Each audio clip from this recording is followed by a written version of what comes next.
Presiden ke-7 Republik Indonesia Joko Widodo merespons dengan tenang soal dirinya dilaporkan ke KPK. Sebelumnya, sejumlah elemen masyarakat sipil meminta agar laporan terhadap Jokowi di Komisi Pemberantasan Korupsi ditindaklanjuti. Sebelumnya, kelompok yang terdiri dari akademisi dan aktivis bernama Nurani 98 kembali mendatangi Gedung Merah Putih KPK di Jakarta. Mereka mendesak agar KPK segera menindaklanjuti laporan yang telah mereka ajukan pada 2022 dan 2024. Laporan tersebut berisi dugaan terkait praktik korupsi, kolusi, nepotisme, serta pencucian uang yang diduga melibatkan Joko Widodo beserta keluarganya. Musibah besar bagi bangsa Indonesia. Mata dunia menyorot ke Indonesia ini.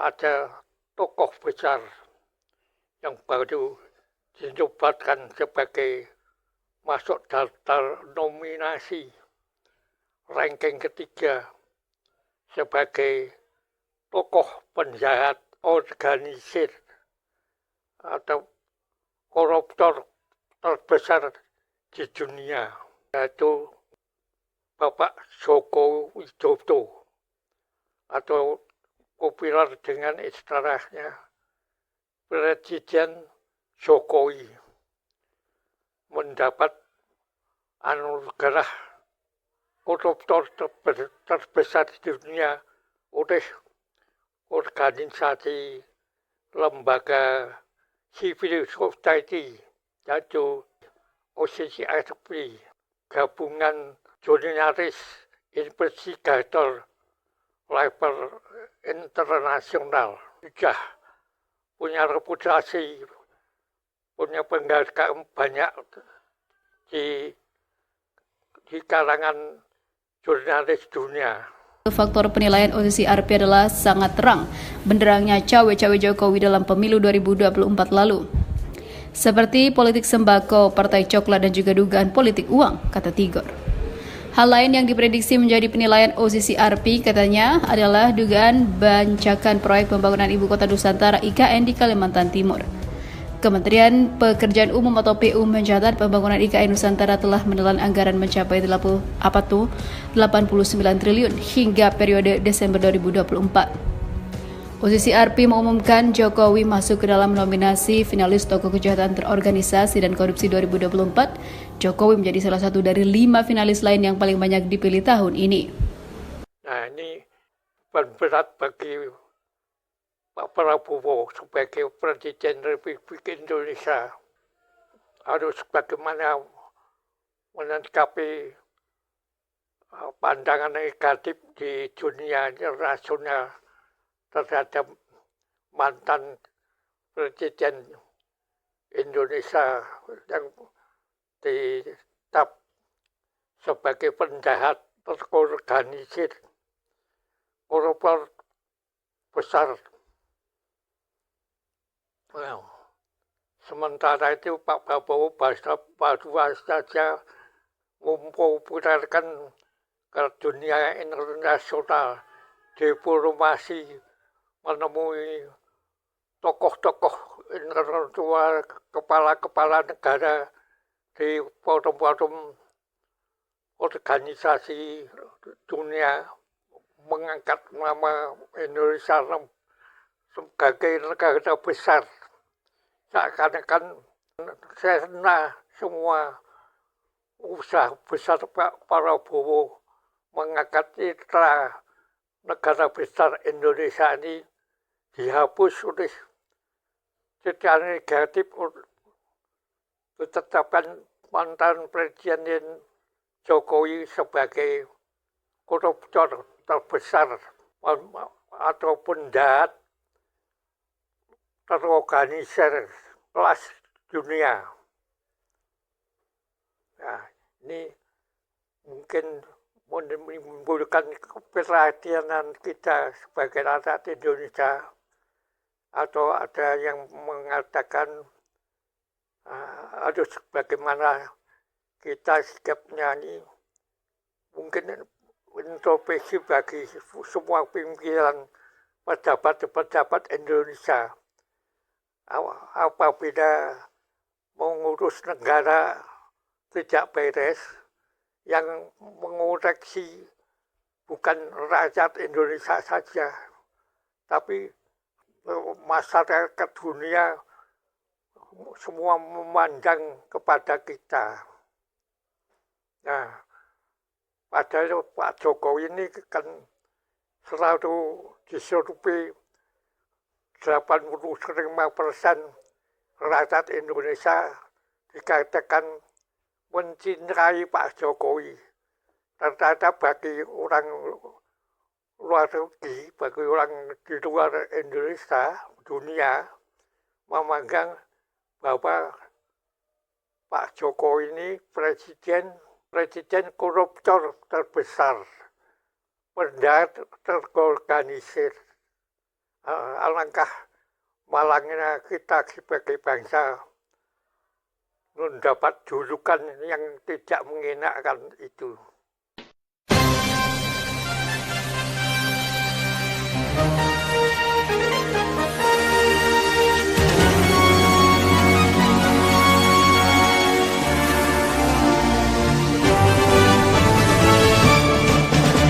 Jangan lupa ya di subscribe, like, comment, share, dan tekan tombol loncengnya. Assalamualaikum warahmatullahi wabarakatuh. Ya, kita bangga sebagai rakyat Indonesia melihat gerak langkah Presiden Prabowo Subianto beberapa kali berkunjung pertemuan-pertemuan internasional. Presiden Prabowo berpidato berapi-api di forum-forum internasional, di beberapa membuat gempar dunia, melihat kagum terhadap kepemimpinan baru Prabowo Subianto membawa nama baik Indonesia. Presiden Prabowo Subianto masuk dalam 10 daftar pemimpin dunia yang bakal berpengaruh di tahun 2025 versi The Straits Times. Media asal Singapura ini menyebut alasan Prabowo masuk dalam kategori ini karena gerak cepatnya dalam mengambil peran di tingkat internasional sejak dilantik sebagai Presiden Indonesia pada 20 Oktober 2024 yang lalu. Dari Donald Trump dan Xi Jinping hingga Prabowo Subianto dan Vladimir Putin, para tokoh berpengaruh ini akan memiliki peran yang sangat besar dalam perkembangan di seluruh dunia. Demikian isi laporan The Straits Times berjudul Meet the 10 World Leaders to Watch in 2025 yang terbit pada hari Sabtu 4 Januari 2025. Media asal Singapura ini menyebut alasan Prabowo masuk dalam kategori ini karena gerak cepatnya dalam mengambil peran di tingkat internasional sejak dilantik sebagai Presiden Indonesia. Prabowo telah melakukan lawatan diplomatik ke berbagai negara seperti China, Amerika Serikat, serta menghadiri konferensi tingkat tinggi kerjasama ekonomi Asia Pasifik di Peru pada November 2024, serta KTT G20 di Brasil. Straits Times menyebut kunjungan luar negeri yang dilakukan oleh Prabowo lebih memiliki motif ekonomi ketimbang geopolitik ataupun pribadi.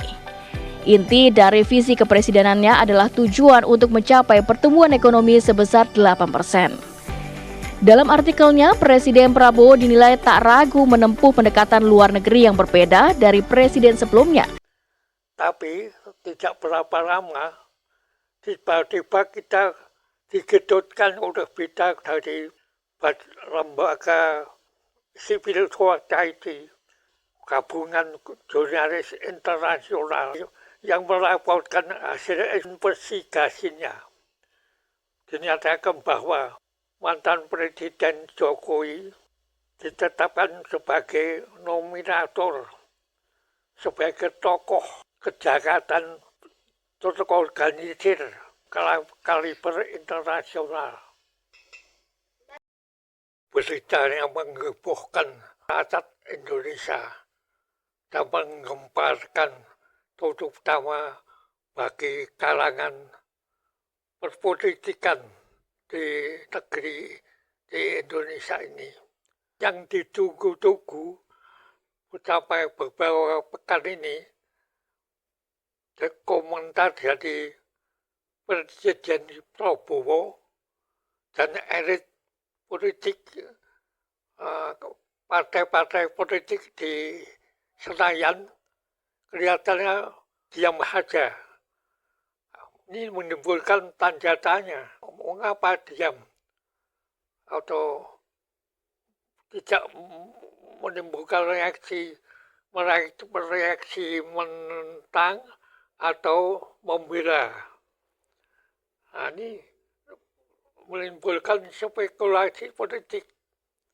Apakah memang ini sebagai kenyataan yang sesungguhnya yang memang dilakukan oleh Presiden Jokowi dulu, atau justru ini malu cari akal bagaimana untuk menutupi aibnya Pak Jokowi ini supaya segera reda.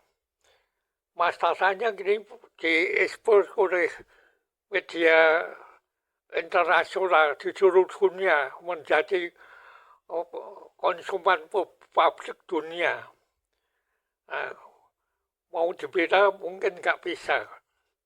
Nah, ini berita kejahatan terorganisir dan koruptor terbesar di dunia ini akan menegasi yang selama ini hasil survei ada kepuasan publik 85% kepada Pak Jokowi ini kan buyar semua.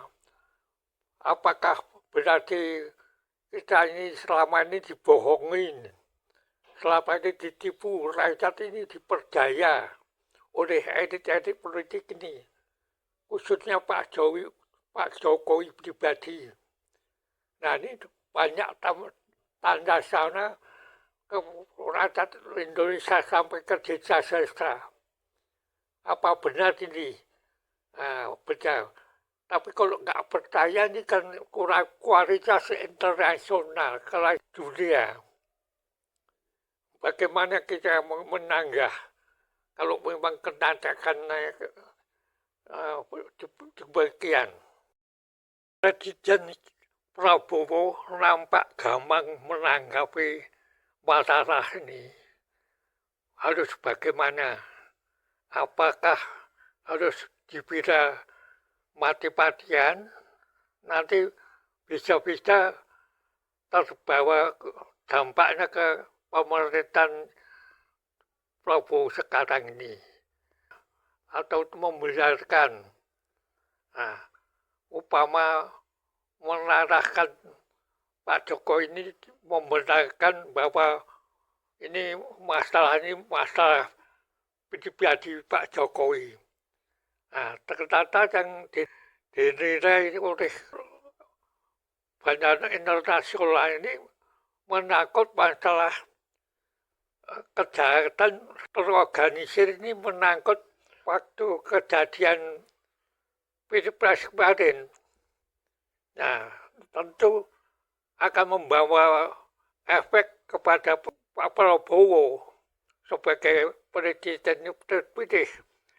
Ternyata selama ini ributkan Pilpres curang, penuh rekayasa. Nah, kalau Pak Jokowi disalahkan, ini mempengaruhi, ternyata benar ini selama ini diributkan terjadi kecurangan ini menurut pandangan universal internasional dibenarkan.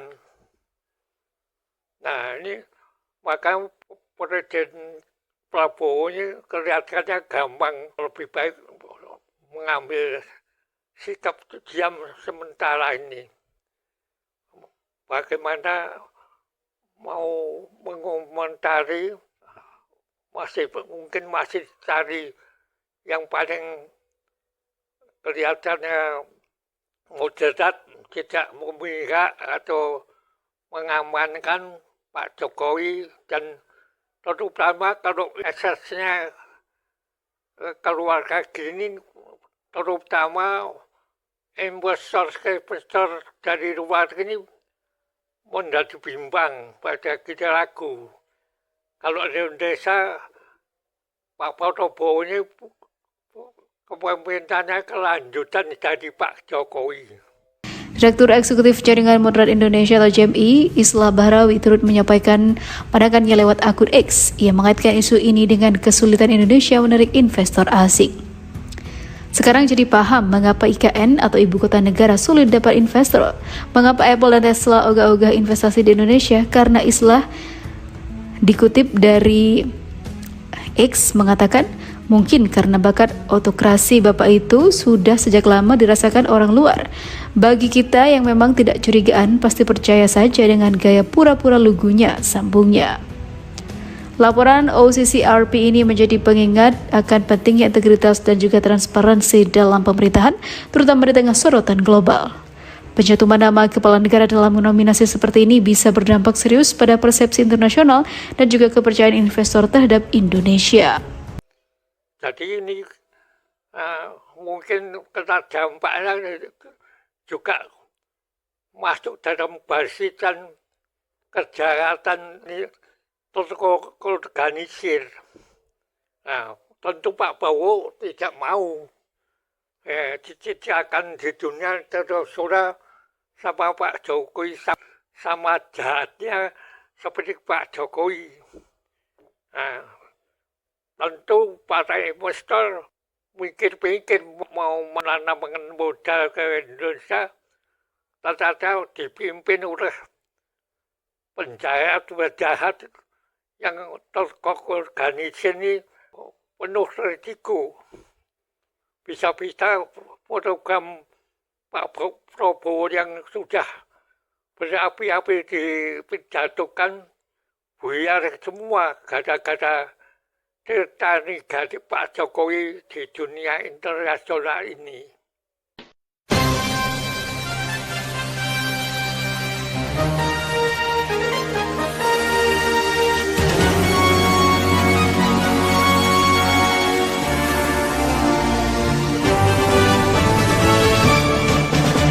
Jangan lupa ya di subscribe, like, comment, share, dan tekan tombol loncengnya.